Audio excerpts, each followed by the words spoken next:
नमस्कार, किसान समाचार में आप सभी का स्वागत है। सबसे पहले मुख्य समाचार। तेजी से बढ़ रहा है राजस्थान का डेयरी क्षेत्र, उद्योग के रूप में विकसित हो रहा है डेयरी क्षेत्र। राजस्थान कोऑपरेटिव डेयरी फेडरेशन का वार्षिक टर्नओवर बढ़कर हुआ 10,000 करोड़ रुपए। किसानों की आय और सुरक्षा दोनों ही मजबूत। समुद्र मार्ग के जरिए अमेरिका के लिए रवाना किया गया। महाराष्ट्र में इस मौसम में उगे अनार का पहला कंटेनर। वैश्विक प्रतिस्पर्धा के अनुरूप आधुनिक मार्केटिंग सिस्टम विकसित करने पर काम कर रही है सरकार। करीब 17,616 किलो अनार का किया गया निर्यात। बिहार के भागलपुर जिले में जीविका दीदी ने शुरू किया मसाला, मशरूम और खाद्य प्रसंस्करण का काम। प्रशिक्षण और ऋण की मदद से आगे बढ़ा है उनका व्यवसाय। सिल्क साड़ी बुनाई और अन्य कार्यों से महिलाओं को जोड़ रही हैं जीविका दीदियां। गांवों में बढ़ा रोजगार। कर्नाटक के कुलबर्गी में किसानों ने मनाया पारंपरिक पर्व एल्लू अमावस्या। धरती के प्रति कृतज्ञता का प्रतीक है ये त्यौहार। किसानों ने धरती और फसल को समर्पित किया पर्व। कृषि परंपराओं की जीवंत झलक पेश करता है ये आयोजन। उत्तर भारत में लगातार बढ़ रही है ठंड। राजधानी दिल्ली, बिहार, हरियाणा, चंडीगढ़, पंजाब, उत्तर प्रदेश, मध्य प्रदेश, छत्तीसगढ़, पश्चिम बंगाल, पश्चिम मेघालय और दक्षिण उत्तराखंड की अलग अलग जगहों पर छाया रहा घना कोहरा। कोहरे की वजह से सुबह सवेरे गाड़ियों की धीमी रही रफ्तार। समाचार विस्तार से। राजस्थान के मुख्यमंत्री भजन लाल शर्मा के नेतृत्व में प्रदेश का डेयरी क्षेत्र तेजी से आगे बढ़ रहा है। अब ये क्षेत्र पारंपरिक व्यवसाय से निकलकर एक संगठित और तकनीक आधारित उद्योग के रूप में विकसित हो रहा है। राज्य सरकार द्वारा दुग्ध उत्पादकों को आर्थिक सहायता, बीमा सुरक्षा और सामाजिक योजनाओं का लाभ दिया जा रहा है, जिससे किसानों की आय और सुरक्षा दोनों ही मजबूत हुई हैं। सरकार के प्रयासों का असर ये रहा कि RCDF का वार्षिक टर्नओवर बढ़कर 10,000 करोड़ रुपए तक पहुंच गया है और डेयरी संघों का लाभ पिछले 47 वर्षों में सबसे अधिक रहा है। बेहतर प्रबंधन के चलते पहले घाटे में चल रही कई दुग्ध इकाइयां अब मुनाफे में आ गई हैं, जिससे डेयरी सेक्टर को नई मजबूती मिली है और सरकार द्वारा स्कूलों और आंगनबाड़ी केंद्रों तक स्किम्ड मिल्क पाउडर की आपूर्ति सुनिश्चित की गई है, जिससे बच्चों को पोषण मिल रहा है। वहीं दूध का दूध और पानी का पानी अभियान के जरिए दूध की गुणवत्ता की जांच कर उपभोक्ताओं को शुद्ध और सुरक्षित दूध उपलब्ध कराने पर भी विशेष ध्यान दिया जा रहा है। अगली खबर। महाराष्ट्र में इस मौसम में उगे अनार का पहला कंटेनर मुंबई के JNPT पोर्ट से समुद्र मार्ग के जरिए अमेरिका के लिए रवाना किया गया है, जिसे नवी मुंबई के वाशी स्थित एग्रीकल्चरल मार्केटिंग बोर्ड की इरेडिएशन सुविधा से भेजा गया है। राज्य सरकार के अनुसार ये निर्यात भारत की गुणवत्ता, भरोसे और अंतर्राष्ट्रीय मानकों को पूरा करने की क्षमता को दर्शाता है, जबकि सरकार वैश्विक प्रतिस्पर्धा के अनुरूप आधुनिक मार्केटिंग सिस्टम विकसित करने पर काम कर रही है। इस खेप में 4,800 बॉक्स यानी करीब 17,616 किलो अनार का निर्यात किया गया है, जिसे अमेरिका द्वारा तय वैज्ञानिक मानकों के अनुसार प्रोसेस, डिसइंफेक्ट और प्रमाणित बॉक्स में पैक किया गया है। सरकार, एग्रीकल्चरल मार्केटिंग बोर्ड और केंद्र सरकार के संयुक्त प्रयासों से लंबे अंतराल के बाद अमेरिका को अनार निर्यात दोबारा शुरू हुआ है और यदि अमेरिकी बाजार में मांग बढ़ती है तो महाराष्ट्र के अनार किसानों की आय में 20 से 30% तक वृद्धि होने की संभावना है। अगली खबर बिहार से। बिहार में जीविका दीदी आत्मनिर्भर बनकर महिलाओं को रोजगार की राह दिखा रही हैं। वे अपने अपने क्षेत्रों में कम्युनिटी मोटिवेटर के रूप में काम कर रही हैं। जीविका से जुड़कर महिलाएं स्वरोजगार शुरू कर रही हैं। सरकारी योजनाओं से उन्हें आर्थिक सहायता भी मिल रही है। भागलपुर जिले में जीविका दीदियों ने मसाला, मशरूम और खाद्य प्रसंस्करण का काम शुरू किया है। प्रशिक्षण और ऋण की मदद से उनका व्यवसाय आगे बढ़ा है। इससे उनकी आमदनी में भी सुधार हुआ है। कई जीविका दीदियां सिल्क साड़ी बुनाई और अन्य कार्यों से सैकड़ों महिलाओं को जोड़ रही हैं। इससे गांवों में रोजगार बढ़ा है। जीविका दीदी अब महिला सशक्तिकरण की मजबूत मिसाल बन रही है। और बिहार में जीविका दीदी बनी CM, आत्मनिर्भर बनकर महिलाओं को दिखा रही हैं राह। इतने विशाल देश में हर किसी को नौकरी देना असंभव सा है, लेकिन केंद्र और राज्य सरकारें आज कई योजनाओं के जरिए लोगों, खासकर महिलाओं को आत्मनिर्भर बनाने में जुटी हुई हैं। और इसी क्रम में बिहार में जीविका दीदी न सिर्फ आत्मनिर्भर हो रही हैं, बल्कि अपने अपने इलाकों में कम्युनिटी मोटिवेटर बनकर सैकड़ों महिलाओं को रोजगार की राह भी दिखा रही हैं। भागलपुर जिले के पीरपैंती, साबोर और जगदीशपुर प्रखंड से सामने आई कई कहानियां इस बदलाव की जीवंत मिसाल हैं।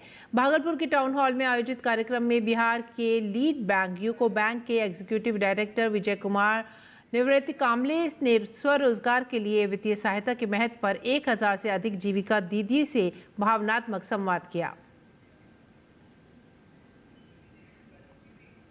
और आइए अब आगे बढ़ते हैं अगली खबर की तरफ। कर्नाटक के कुलबर्गी जिले में खेतों और खलिहानों में एक अलग ही रौनक देखने को मिल रही है।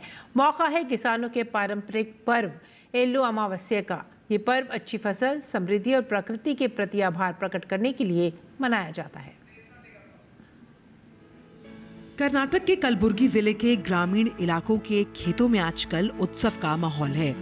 किसान परिवार पारंपरिक वेशभूषा में अपने खेतों में इकट्ठा होकर एल्लू अमावस्या पर्व मना रहे हैं। ये पर्व खास तौर पर कृषि और प्रकृति से जुड़ा हुआ है। किसान अपनी फसलों, मिट्टी और पशुधन की पूजा कर अच्छी पैदावार और खुशहाली की कामना करते हैं। सुबह सुबह खेतों की साफ सफाई के बाद किसान गोबर से बने लेप से पूजा स्थल तैयार करते हैं। इसके बाद पारंपरिक तरीके से अनाज, तिल, गुड़ और फसल के नए उत्पाद अर्पित किए जाते हैं। किसानों का मानना है कि एल्लू अमावस्या मनाने से धरती की उर्वरता बनी रहती है और आने वाले मौसम में फसल अच्छी रहती है। इधर हमारा 2 एकड़ खेत है। वो खेत वो किसानों लोगों का आज बड़ा त्योहार बनाते हैं। बज्जी, कड़बू और पूरी, पल्ली का पूरी ऐसा बना के हमारे किसानों लोगों को इधर खाना खिला के संतुष्ट करने का हमारा इरादा है। वो हम 20 साल से ये हमारे पूरा लोगों को वो खिलाने के लिए बहुत हमारे वो 5 पांडवों का पूजा करना ये हमारा परंपरा है। वैसा परंपरा अभी हम आगे चलाने का हमारा ये है। इस पर्व में महिलाएं बढ़ चढ़कर हिस्सा लेती हैं। वे पारंपरिक पकवान बनाकर खेतों में पूजा के बाद परिवार और पड़ोसियों के साथ साझा भी करती हैं। कई गांवों में सामूहिक रूप से उत्सव मनाया गया है, जहां किसानों ने आपसी भाईचारे और सहयोग का संदेश दिया। आज के आधुनिक और मशीनीकरण वाले दौर में भी कलबुर्गी के किसान अपनी पारंपरिक विरासत को संजोए हुए हैं। एल्लू अमावस्या का ये पर्व याद दिलाता है कि भारतीय कृषि केवल उत्पादन नहीं, बल्कि संस्कृति, आस्था और प्रकृति से गहरा जुड़ाव भी रखता है। बिहार के सीतामढ़ी के मुरादपुर के कृषि परिक्षेत्र प्रांगण में 2 दिवसीय जिला स्तरीय किसान मेला सह कृषि प्रदर्शनी का आयोजन किया गया, जिसका शुभारंभ मुख्य अतिथि अपर समाहर्ता संजीव कुमार के द्वारा फीता काटकर किया गया। किसान मेले में विभिन्न विभागों एवं एफपीओ, प्रगतिशील किसानों एवं विक्रेताओं के द्वारा 43 स्टॉल तथा कृषि से संबंधित उत्पाद में फल, फूल, प्रसंस्कृत उत्पाद एवं विभिन्न सब्जियों की लगभग 38 प्रदर्शनों पर जिले के विभिन्न प्रखंडों से उत्कृष्ट उत्पादन करने वाले किसानों के द्वारा प्रदर्शनी लगाई गई। प्रदर्शनी में लगाए गए उत्पादों में बेहतर उत्कृष्ट उत्पादन लाने वाले किसानों को प्रथम, द्वितीय एवं तृतीय पुरस्कार और प्रशस्ति पत्र से सम्मानित किया गया। मेले का मुख्य आकर्षण का केंद्र मखाना उत्पादन से संबंधित मॉडल की प्रदर्शनी लगाई गई। किसान मेले में सभी प्रखंडों से प्रखंड कृषि पदाधिकारी, कृषि समन्वयक, प्रखंड तकनीकी प्रबंधक, प्रखंड उद्यान पदाधिकारी, सहायक तकनीकी प्रबंधक एवं किसान सलाहकार के साथ साथ भारी संख्या में किसान उपस्थित हुए। किसानों ने कहा कि इस तरह की प्रदर्शनी से किसानों को विभिन्न तरह के उत्पादों के साथ साथ सरकार की योजनाओं के बारे में पता चलता है, जिसका किसान लाभ उठाकर आर्थिक रूप से संपन्न होते हैं। किसान सुधांशु कुमार, पप्पू ठाकुर, सपना कुमारी, आदित्य राज, हर्षवर्धन मिश्रा ने अपने नर्सरी व्यापार, शिमला मिर्च उत्पादन, मशरूम उत्पादन, सोया पनीर बनाने की विधि और मखाना उत्पादन से संबंधित जानकारी दी। और वहीं केवीके के वैज्ञानिक डॉक्टर रामेश्वर और रसायन विभाग के पदाधिकारी अनिल कुमार ने मेले के फायदों के बारे में विस्तार पूर्वक जानकारी दी। सोयाबीन जो होता है उस सोयाबीन में भी उतना ही प्रोटीन होता है, अधिकांशतः उससे ज़्यादा ही प्रोटीन होता है जितना दूध में होता है, और प्लस में सोयाबीन में फैट नहीं होता जिससे मोटापा नहीं आता है। तो हम लोगों ने अल्टरनेट के रूप में सोयाबीन को चूज किया, और सोयाबीन को हम लोग प्रोसेस करके इसका दही बनाते हैं, इसका पनीर बनाते हैं, और ये मध्यम वर्गीय लोगों के लिए किफ़ायती कीमत में भी मिल जाता है। इसमें कोई प्रिजर्वेटिव भी नहीं है, कोई केमिकल भी नहीं है, और लोग इसको खाते हैं, अपना सेहत बनाते हैं। जब से प्रधानमंत्री बोल दिए मखाना को लेके, वो ट्रेंड में आया, और ट्रेंड में ही नहीं आया, लोग को हेल्थ बेनिफिट भी पता चला खाने के तुरंत बाद, नेचुरल बेनिफिट, और लोग का एक जो रुझान है नेचुरल सप्लीमेंट की तरफ, और एक वीगन, आजकल एक ट्रेंड चला है आपका वीगन बोल के, जिसमें कि हम एनिमल प्रोटीन को नहीं लेते हैं, मतलब हम प्लांट प्रोटीन को लेते हैं। इस सब चीज़ को देखते हुए सीतामढ़ी में कृषि में नवाचार आत्मा के थ्रू जो ये स्कीम चलाया जा रहा है, तो इसमें आपको मखाना का जो खेती है इसके लिए हमको सेलेक्ट किया गया है। बात करेंगे मौसम की। उत्तर भारत में लगातार बढ़ती ठंड के साथ राजधानी दिल्ली में सुबह सवेरे कोहरे की परत देखी गई। वहीं देश के कई अन्य राज्यों में भी आज सुबह घना कोहरा छाया रहा। बिहार, हरियाणा, चंडीगढ़, पंजाब, उत्तर प्रदेश, मध्य प्रदेश, छत्तीसगढ़, उप हिमालयी क्षेत्र, पश्चिम बंगाल, पश्चिम मेघालय और दक्षिण उत्तराखंड की अलग अलग जगहों पर भी सुबह के समय घना कोहरा छाया रहा। कोहरे की वजह से सुबह सवेरे गाड़ियों की रफ्तार धीमी रही। वहीं सुबह के समय घर से बाहर जाने वालों को खासा दिक्कत का सामना भी करना पड़ा। कोहरे का विमान सेवाओं पर भी असर पड़ा। दिल्ली एयरपोर्ट ने यात्रियों के लिए एडवाइजरी जारी की है। विमानन कंपनियों ने यात्रियों को सलाह दी है कि वे यात्रा के लिए घर से निकलने से पहले एक बार उड़ान के बारे में जानकारी ज़रूर ले लें। और केंद्रीय पर्यावरण मंत्री भूपेंद्र यादव ने दिल्ली एनसीआर में गंभीर वायु प्रदूषण की स्थिति को लेकर चौथी उच्च स्तरीय समीक्षा बैठक की अध्यक्षता की। इस बैठक में दिल्ली, हरियाणा और उत्तर प्रदेश की राज्य सरकारों और संबंधित नगर निकायों द्वारा तैयार की गई कार्य योजनाओं की विस्तार से समीक्षा की गई। बैठक में केंद्रीय राज्य मंत्री कीर्ति वर्धन सिंह भी मौजूद रहे। भूपेंद्र यादव ने बैठक में कहा कि दिल्ली एनसीआर में खराब वायु गुणवत्ता चिंता का विषय बनी हुई है। उन्होंने कहा कि जनवरी 2026 से कार्य योजनाओं की मासिक समीक्षा मंत्री स्तर पर की जाएगी। राज्य सरकारों को निर्देश दिया गया है कि वे एनसीआर के सभी शहरों की कार्य योजनाओं को एकीकृत रूप से प्रस्तुत करें। मंत्री ने यह भी स्पष्ट किया कि नियमों का पालन न करने पर सख्त कार्रवाई होगी। बैठक में यातायात प्रबंधन, निर्माण एवं विध्वंस, कचरे पर नियंत्रण, अवैध औद्योगिक इकाइयों के खिलाफ कार्रवाई, पराली जलाने पर रोक और सार्वजनिक परिवहन को बढ़ावा देने पर जोर दिया गया। इसके अलावा 62 भीड़भाड़ वाले इलाकों में व्यवस्थित ट्रैफिक सुनिश्चित करने के भी निर्देश दिए गए। साथ ही स्मार्ट ट्रैफिक सिस्टम, अंतिम मील मेट्रो कनेक्टिविटी और सड़कों से धूल हटाने के उपायों पर भी चर्चा की गई।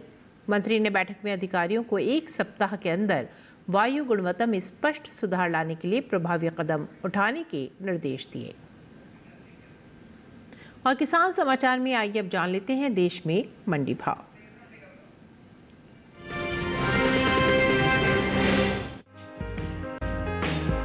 चालू रबी सीजन में मक्का की बुआई में इस साल कुछ बढ़त देखने को मिल रही है। कृषि मंत्रालय की ओर से जारी किए गए आंकड़ों से पता चला है कि साल 2025-26 में रबी मक्का की बुआई 11,41,000 हेक्टेयर में हो चुकी है, जबकि बीते साल यानी 2024-25 में इसकी बुआई 11,05,000 हेक्टेयर में हुई थी। यानी इस साल रबी मक्का की खेती 36,000 हेक्टेयर आगे चल रही है। वहीं मक्का के निर्यात को देखें तो भारत मक्का उत्पादन में दुनिया का 5वां सबसे बड़ा देश है, लेकिन निर्यात की रैंकिंग में 14वें स्थान पर है। कर्नाटक, मध्य प्रदेश, बिहार, तमिलनाडु, तेलंगाना, महाराष्ट्र और आंध्र प्रदेश जैसे राज्य मक्का उत्पादन के बड़े केंद्र हैं।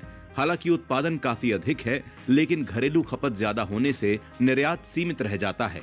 एपीडा के ताजा आंकड़ों के अनुसार साल 2024 में भारत ने 14,42,000 मीट्रिक टन मक्का का निर्यात किया, जिसकी कीमत लगभग 443 मिलियन अमेरिकी डॉलर रही। फिलहाल मंडियों में मक्का की आवक सामान्य बनी हुई है। एगमार्कनेट के अनुसार राजस्थान की अजमेर मंडी में 18 दिसंबर को मक्का का भाव था 2,225 रुपए। 19 दिसंबर को इसके भाव में 1,472 रुपए की तेजी आई और भाव हो गया 3,697 रुपए। हालांकि राज्य की ही ब्याबार मंडी में बीते 2 दिनों के दौरान मक्का के भाव स्थिर रहे। यहां 18 और 19 दिसंबर को मक्का 2400 रुपए पर बिकी। वहीं चित्तौड़गढ़ मंडी में इस दौरान मक्का के सौदों में तेजी के साथ कारोबार हुआ। यहां 18 दिसंबर को मक्का का भाव था 1700 रुपए। 19 दिसंबर को इसके सौदे 100 रुपए मजबूत होकर 1800 रुपए पर हुए। देश में इस साल मक्का की पैदावार रिकॉर्ड स्तर पर पहुंच सकती है। कृषि मंत्रालय के तीसरे अग्रिम अनुमान के मुताबिक साल 2024-25 में कुल उत्पादन लगभग 422.81 लाख टन रहने की संभावना है। यह आंकड़ा पिछले साल की तुलना में करीब 46 लाख टन ज्यादा है। माना जा रहा है कि इतनी बड़ी पैदावार का असर मक्का के बाजार भाव पर भी साफ दिखाई देगा।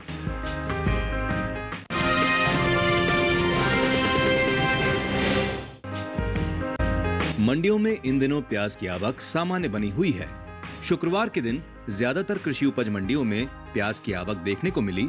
बाजार भाव को देखें तो एग्मार्कनेट के मुताबिक प्याज की उपज में अहम स्थान रखने वाले राज्य महाराष्ट्र की नागपुर मंडी में 18 दिसंबर को प्याज का भाव रहा 2320 रुपए। 19 दिसंबर को इसके सौदों में गिरावट देखने को मिली और प्याज 540 रुपए गिरकर 1780 रुपए पर आई। हालांकि राज्य की पुणे मंडी में बीते 2 दिनों के दौरान प्याज के भाव स्थिर रहे और यहां 18 और 19 दिसंबर को प्याज 1500 रुपए पर बिकी। गुजरात की जामनगर मंडी में इस दौरान प्याज के सौदों में मजबूती के साथ कारोबार हुआ। यहां 18 दिसंबर के दिन प्याज का भाव था 975 रुपए। 19 दिसंबर को इसके सौदे 5 रुपए चढ़कर 980 रुपए पर हुए, जबकि गुजरात की ही राजकोट मंडी में 18 दिसंबर को प्याज का भाव रहा 805 रुपए। 19 दिसंबर को इसके सौदों में 300 रुपए की गिरावट आई और भाव 505 रुपए पर आ गया। चीन के बाद भारत दुनिया का दूसरा सबसे बड़ा प्याज की पैदा करने वाला देश है। भारत के लगभग सभी राज्यों में प्याज की खेती की जाती है, लेकिन महाराष्ट्र देश का सबसे बड़ा राज्य है जहां प्याज की पैदावार सबसे ज्यादा होती है। यहां बड़े पैमाने पर प्याज की खेती की जाती है। महाराष्ट्र की बाकी मंडियों के मुकाबले लासलगांव मंडी में प्याज की सबसे ज्यादा आवक देखने को मिलती है। उसके बाद मध्य प्रदेश, कर्नाटक और गुजरात का स्थान आता है।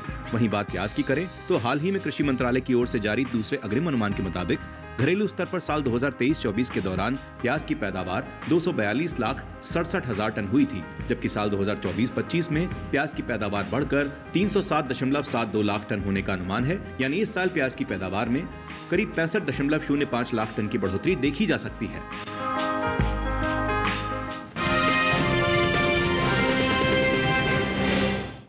और आइए बात करते हैं मौसमी खेती की। किसान इस मौसम में कैसे रखें अपनी खेती का ख्याल, देखते हैं।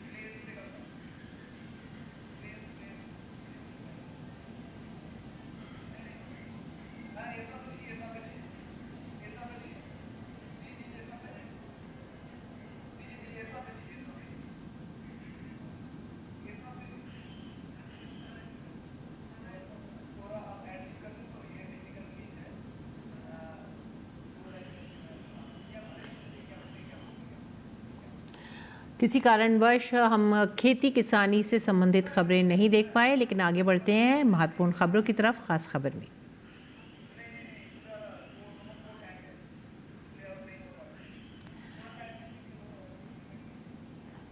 महत्वपूर्ण खबरों पर नजर डालेंगे और आगे बढ़ेंगे खास खबर की तरफ।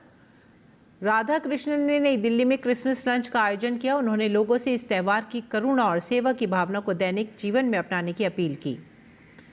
उपराष्ट्रपति ने राष्ट्र निर्माण, विशेषकर शिक्षा और स्वास्थ्य क्षेत्र में ईसाई समुदाय के योगदान की सराहना करते हुए वर्ष 2047 तक विकसित भारत के लिए सामूहिक प्रयासों का आह्वान किया। भाजपा के राष्ट्रीय प्रवक्ता अजय आलोक ने सपा सांसद आर.के. चौधरी और टीएमसी विधायक मदन मित्रा के बयानों पर तीखा पलटवार करते हुए कहा कि हिंदू समाज इन अपमानजनक टिप्पणियों का स्वयं जवाब देगा। केंद्रीय स्वास्थ्य मंत्री जगत प्रकाश नड्डा ने कल नई दिल्ली में WHO के दक्षिण पूर्व एशिया क्षेत्रीय कार्यालय के नवनिर्मित भवन का दौरा कर क्षेत्रीय और वैश्विक स्वास्थ्य सहयोग की प्रतिबद्धता दोहराई। इलाहाबाद उच्च न्यायालय ने कल कोडीन युक्त कफ सिरप के अवैध डायवर्जन से जुड़े 22 मामलों में आरोपियों की याचिकाएं खारिज करते हुए NDPS एक्ट के तहत कार्रवाई को विधिक रूप से सही ठहराया। नागपुर की बूटी बोरी MIDC कंपनी हादसे के मृतक आश्रितों को महाराष्ट्र सरकार 5 लाख और संबंधित कंपनी 30 लाख रुपए की आर्थिक सहायता प्रदान करेगी। उत्तर प्रदेश के मुख्यमंत्री योगी आदित्यनाथ ने गोरखपुर में जनता दर्शन के दौरान लोगों की समस्याओं को सुना। काफी संख्या में लोग अपनी समस्याएं लेकर जनता दर्शन पहुंचे। और ये थी आज की खास खबरें। इसी के साथ ही आप हमारी पूरी टीम को दीजिए आज्ञा। नमस्कार।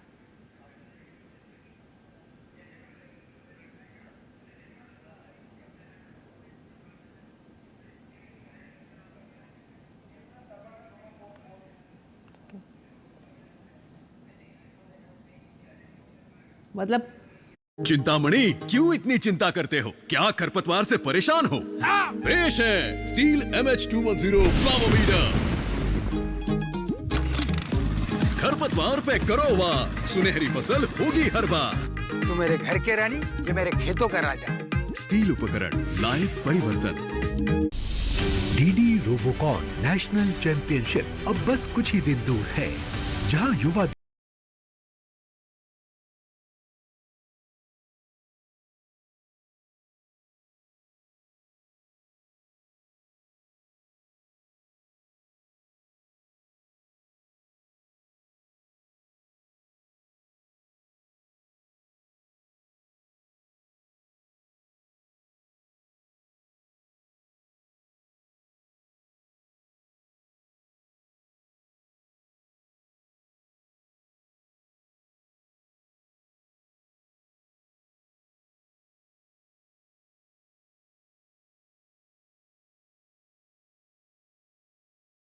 .ac.in।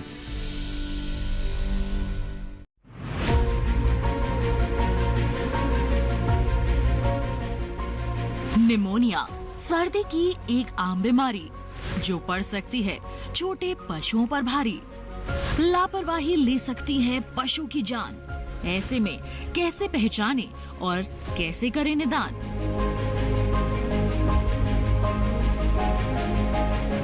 जानने के लिए देखिए भेड़ बकरियों में निमोनिया कारण एवं उपचार।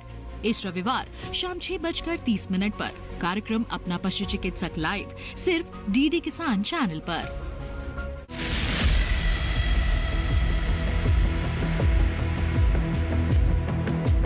सरकार की तरफ से एक बहुत ही महत्वपूर्ण कदम उठाया गया है और वो है समुद्री मत्स्य की जनगणना। हमारे साथ मनीष बिंदल जी हैं, संयुक्त निदेशक मत्स्य पालन विभाग से। जो मछुआरा परिवार हैं, इन सब की जानकारी के लिए हमें सूक्ष्म तरीके से उनके परिवारों की जानकारी होना आवश्यक है, इसलिए समुद्री मत्स्य की जनगणना आवश्यक है। इस बार की जनगणना पहले से कैसे थी? इस बार ये निर्णय लिया गया कि डिजिटल तरीके से जनगणना की जाएगी।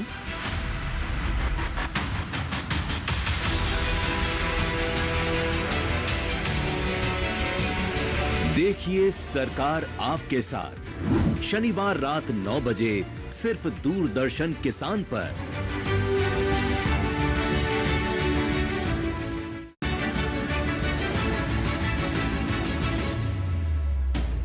गुजरात के हुनरमंद किसानों ने दिखाई राह।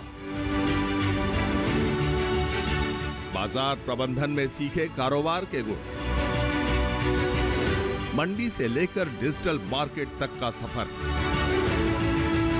इस रविवार सांतलपुर के किसानों की कहानी।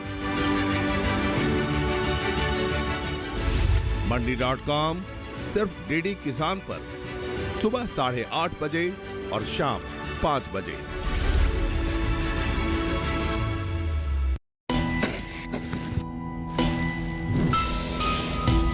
खेती सिर्फ एक पेशा नहीं, राष्ट्र निर्माण की नींव है।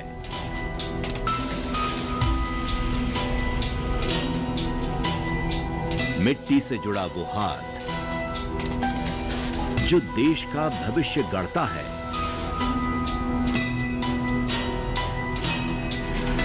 अन्नदाता के सम्मान का पर्व किसान दिवस।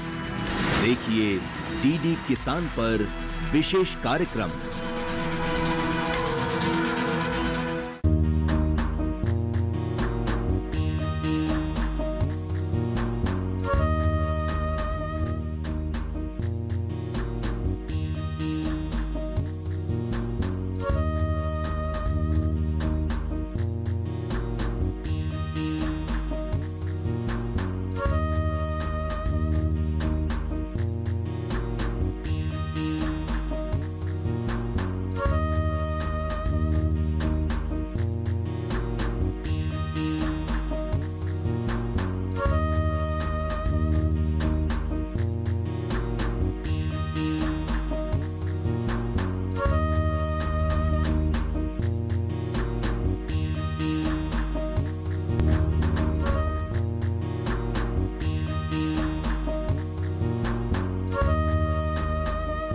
भारतीय खेती में तिलहन का मुख्य स्थान है। देश में तिलहनों में सुधार करने के लिए भारतीय कृषि अनुसंधान परिषद यानी ICAR ने अप्रैल 1967 में अखिल भारतीय तिलहन समन्वित अनुसंधान परियोजना की स्थापना की थी। 5वीं पंचवर्षीय योजना में तिलहनों, विशेष रूप से राई सरसों पर अनुसंधान कार्यक्रम को और भी सुदृढ़ बनाया गया। 28 जनवरी 1981 को हरियाणा कृषि विश्वविद्यालय हिसार में राई सरसों के लिए प्रथम परियोजना समन्वय इकाई की स्थापना की गई। 7वीं योजना के दौरान भारतीय कृषि अनुसंधान परिषद ने 1990 में गठित समिति की सिफारिश के आधार पर राज्य कृषि विभाग, राजस्थान सरकार के अनुकूलन परीक्षण केंद्र सेवर भरतपुर में राई सरसों पर आधारभूत, रणनीतिक और अनुप्रयुक्त अनुसंधान संचालित करने के लिए भारतीय कृषि अनुसंधान परिषद ने 20 अक्टूबर 1993 को राष्ट्रीय सरसों अनुसंधान केंद्र की स्थापना की।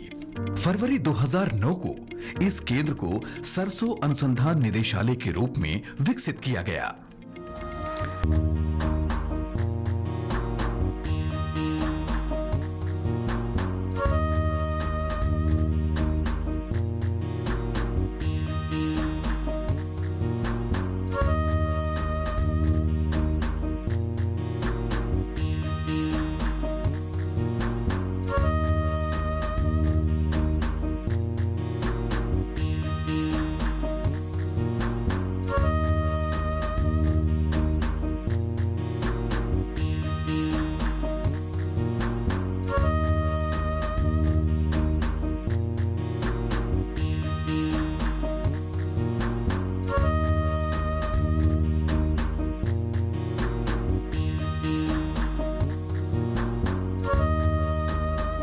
जैसे ही बाहर निकलेगा मैं आपको इन्फॉर्म कर दूंगा। अबे उसके घर से निकलने का इंतजार क्यों करना है? तू बोल तो मैं उसे घर में घुसकर ही ठोक देता हूँ।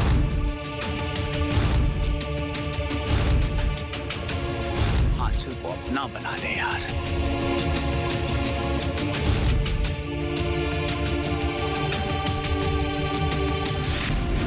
देवांचल की प्रेम कथा सोमवार से शुक्रवार रात 9 बजे, पुनः प्रसारण सुबह 11:30 बजे DD नेशनल पर।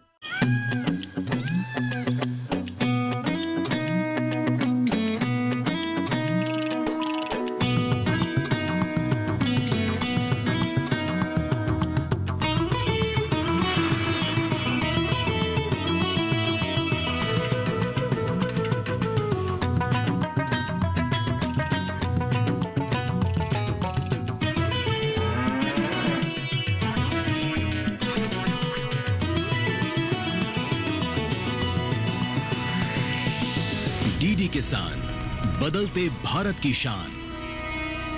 चिंतामणि, क्यों इतनी चिंता करते